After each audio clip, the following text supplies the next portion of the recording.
আমাদের জান্নাতের দল ভারী হোক, আমরা চাই কি চাই না? যেই বলবে লা ইলাহা ইল্লাল্লাহ ওই আমার ভাই, সে জান্নাতে যাক, এটাও আমি চাই, ঠিক কিনা? নাকি সবাইরে জাহান্নামে পাঠাইয়া খালি আপনি জান্নাতে ঢুকবেন? আচ্ছা বলেন, সব গেছে জাহান্নামে, আপনি একা জান্নাতে, ওই জান্নাতে ভাল লাগবে আপনার? আকল খাটান। সব জাহান্নামে গেছে, যান। এ কাফের, ও জালেম, ও নাস্তিক, সব গেছে জাহান্নামে, আপনি একা জান্নাতে, ওই জান্নাতে ভাল লাগবে? জান্নাতে আমি একা যেতে চাই না, আমার জান্নাতের দলকে আমি ভারী করতে চাই। চিল্লায় বলো ঠিক কিনা? যারাই বলবে লা ইলাহা ইল্লাল্লাহ তারা আমার ভাই। বিশ্বনবী এই কথাটার আরো চমৎকার ব্যাখ্যা করেছেন। তিনি বলেন, মান সাল্লা সালাতানা ওয়াস্তাকবালা কিবলাতানা ওয়া আকালা যাবিহাতানা ফাযালিকাল মুসলিম লাহু যিম্মাতুল্লাহি ওয়া যিম্মাতু রাসূলিহি ফালা তুখফিরুল্লাহ ফি যিম্মাতিহি। বিশ্বনবী তিনটা ক্রাইটেরিয়া শুনিয়ে দিলেন। তিনি বললেন, মান সাল্লা সালাতানা, যে ব্যক্তি আমাদের মতো নামাজ পড়ে, ওয়াস্তাকবালা কিবলাতানা, আমাদের কিবলারে কিবলা মানে, ওয়াকালা যাবিহাতানা, আমাদের জবাই করা পশু খায়, ফাযালিকাল মুসলিম, সেই মুসলমান। সুবহানাল্লাহ। আমার মতো নামাজ পড়ে মানে কি? তার ডিভাইন অ্যাক্টিভিটি আমার মতো, তার ইবাদতের সিস্টেম আমাদের মতো। ওয়াস্তাকবালা কিবলাতানা মানে কি? আমার যে ডাইরেকশন তারও একই direction, to the direction of কাবা। আল্লাহু আকবার। কাবার দিকে হয়ে সে নামাজ পড়ে। আমার ডাইরেকশন তার ডাইরেকশন, আমার ডেস্টিনেশন তার ডেস্টিনেশন এক। ওয়াকালা যাবিহাতানা, আমার জবাই করা পশু খায়, সেই মুসলিম। সেই মুসলিম।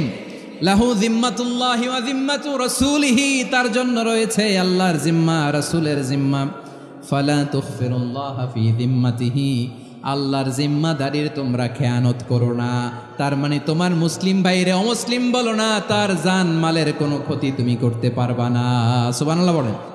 সূরাতুল হুজরাত আল্লাহ বলেন, ইয়া আইয়ুহান নাসু ইন্না খলাকনাকুম মিন যাকারিন ওয়া উনসা وجعلناكم شعوبا وقبائل لتعارفوا إن أكرمكم عند الله أتقاكم إن الله عليم خبير।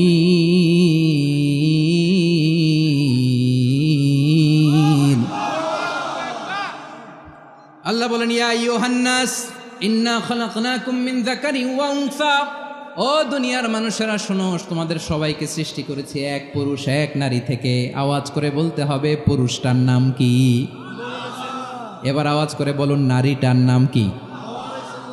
মিন যাকারিন ওয়া উনসা, এক নারী এক পুরুষ থেকে তৈরি করেছি।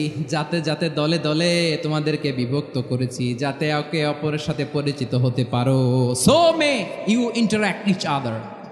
বিভিন্ন দেশে বিভিন্ন দলে তোমাদেরকে বিভক্ত করেছি যাতে ইন্টারাকশন হতে পারে, তাআরুফ হইতে পারে। লিতাআরফু, যাতে তাআরুফ হয়, পারস্পরিক পরিচিতি হয়। তাহলে আমাদের অরিজিন এক। এই আয়াতটা যে কত powerful! This verse addresses the entire human being. অনেক আয়াতে আল্লাহ বলে, ইয়া আইয়ুহাল্লাযীনা আমানু, ওহে মুমিনরা। অনেক আয়াতে আল্লাহ বলে, ওহে মুসল্লিরা, ওহে মুমিনরা, ওহে বিশ্বাসীরা। কিন্তু এখানে আল্লাহ মুমিন, মুসল্লি, আস্তিক, নাস্তিক ভেদে সবাইকে একসাথে অ্যাড্রেস করেছেন। আল্লাহ বলেছেন, ইয়া আইয়ুহান নাস, ওহে মানব সকল। He addresses the entire human being, regardless the colors, the races, the languages, the ethnicities, and reminded us we all from one origin. চিল্লায় বলেন আল্লাহু আকবার। আল্লাহ বলেন, তোমাদের সবাইকে বানিয়েছি এক পিতা আদম, এক মাতা হাওয়া থেকে। দলে দলে গ্রামে গ্রামে ছড়িয়ে দিয়েছি যাতে করে তোমরা পরিচিত হতে পারো। আমি আল্লাহর কাছে তোমাদের কোনো ধরনের আলাদা মর্যাদার কোনো স্ট্যান্ডার্ড নাই, একটা ছাড়া। ইন্না আক্রামাকুম ইনদাল্লাহি আতকাকুম, আমার কাছে তার মর্যাদা সব চাইতে বেশি, যার হৃদয়ে তাকওয়া থাকবে বেশি। আল্লাহর কাছে ধনী গরিবের পার্থক্য নেই, লম্বা খাটোতে পার্থক্য নাই, আরব অনারবে পার্থক্য নাই। এই আয়াত নাজিল করে আল্লাহ তাআলা বিভেদের দেয়াল বা প্রাচীরকে ভেঙে গুড়িয়ে দিয়েছে। সবাই সমান, আমরা সবাই সমান, কোনো পার্থক্য নাই। বিষ্ণু ঈসা ইসলাম সুনানে আবু দাউদ এবং তিরমিজির হাদিসে বলেন, ইফতারাকাতিল ইয়াহুদু আলা 71 ফিরকা, ইহুদিরা 71 দল হয়েছে। ইখতিলাফ করতে করতে কয় দল? সবাই বলে নাই কয় দল? ওয়াফতারাকাতিন নাসারা আলা 72 ফিরকা, আর নাসারারা হয়েছে 72 দল। আওয়াজ করে বলুন তো কয় দল? ওয়াসাতাফতারিকু হাযিহিল উম্মাহ বি73 ফিরকা। আর বিশ্বনবী আফসোস করে বলেন আমার উম্মত হবে 73 দল। ইহুদি 71 দল, নাসারা 72 দল, আর আমার উম্মত, বুঝে থাকলে আওয়াজ করে বলেন। বিশ্বনবী বলেছেন আমার উম্মত ভাগ হবে কয় দলে? কুল্লুহা ফিন্নার, সব জাহান্নামে যাবে, ইল্লা ওয়াহিদা, একটা দল ছাড়া। সাহাবারা বললেন মান হিয়া ইয়া রাসূলুল্লাহ, সেই নাজাত প্রাপ্ত জান্নাতি দল কোনটা? আপনি কি আমাদের বলবেন না? আপনি মেহেরবানি করে একটু বলে দেন তারা কারা। বিশ্বনবী বললেন মা আনা আলাইহি ওয়া আসহাবি, আমি এবং আমার সাহাবারা যেই পথের উপর আছে, এই মত এবং পথের উপর যারা থাকবে তারাই জান্নাতের দল হয়ে যাবে। যারা আমার মত, আমার সাহাবীর মত এবং পথকে অনুসরণ করবে তারাই জান্নাতে যাবে। তাহলে প্রিয় ভাইয়েরা, আমরা কি আর ইখতিলাফ করব, কাদা ছোড়াছুরি করব? মূসা আলাইহিস সালাম আল্লাহর সাথে সরাসরি কথা বলতেন। ওয়া কাল্লামাল্লাহু মূসা তাকলিমা। সুবহানাল্লাহ পড়েন, আওয়াজ তুলে সবাই বলেন সুবহানাল্লাহ। এখন বনি ইসরাইল হচ্ছে পৃথিবীর সবচেয়ে গোয়ার জাতি। তারা বলে মূসা তুমি যে আল্লাহর সাথে কথা বলো আমরা তো দেখি না, তুমি যে কথা বলো আমরা তো শুনি না, তো কি করতে হবে? বনি ইসরাইল বলে আমাদের মধ্য থেকে 70 জন নিয়ে যাইতে হবে তোর পাহাড়ে। ওরা আয়সা যদি কয় হয় আমরা শুনছি, তাহলে বিশ্বাস করব। কত বড় ডাকাত দেখছেন বনি ইসরাইল। এদের চেয়ে গোয়ার জাতি নাই। এত গোয়ার তুমি করেছে মুসা আলাইহিস সালামের সাথে। তুমি যে আল্লাহর সাথে কথা বলে আমরা তো দেখি, কি করব? 70 জন আমাদের বন্ধু বান্ধব যে যদি দেখে, তারা বললে ওকে আস, 70 জন আস। 70 জন নিয়ে গেল। মুসা আলাইহিস সালাম হারুন আলাইহিস সালামকে খেলাফা দিয়ে গেলেন, আল্লাহ ওনাকে নবী বানালেন। মুসা আলাইহিস সালাম বললেন হারুন খবরদার, বনি ইসরাইলের মধ্যে তাওহীদের বাণী প্রচার করবা, ঐক্য ধরে রাখবা, বিচ্ছিন্ন হতে দিবা না। চলে গেছে। এইদিকে বনি ইসরাইলের এক দুষ্ট লোক ছিল, নাম সামিরি। কি নাম? সামিরি। সে সবাইরে বলল তোমাদের স্বর্ণগুলো ফালাও। স্বর্ণগুলো ফেললো। বনি ইসরাইলের স্বর্ণগুলোকে গলিয়ে সে একটা গরুর বাচ্চা বানালো। গোবৎস। কিসের বাচ্চা? দেখেন গরুর পূজা কিভাবে শুরু হয় পৃথিবীতে প্রথম। গোবৎস পূজা, গরুর বাচ্চার পূজা কিভাবে। সে স্বর্ণ গলি গরুর বাচ্চা করে জিবরাইল আলাইহিস সালাম যে জমিনে এসেছিলেন, ওই ফেরেশতার পায়ের নিচের একটু মাটি সে বুদ্ধি করে প্যাকেটে রেখে দিছিল। সে গরুর বাচ্চা বানায় স্বর্ণ দিয়ে গলিয়ে ওই মাটি এটার মধ্যে ঢুকাই দিছে ভেলকি দেওয়ার জন্য।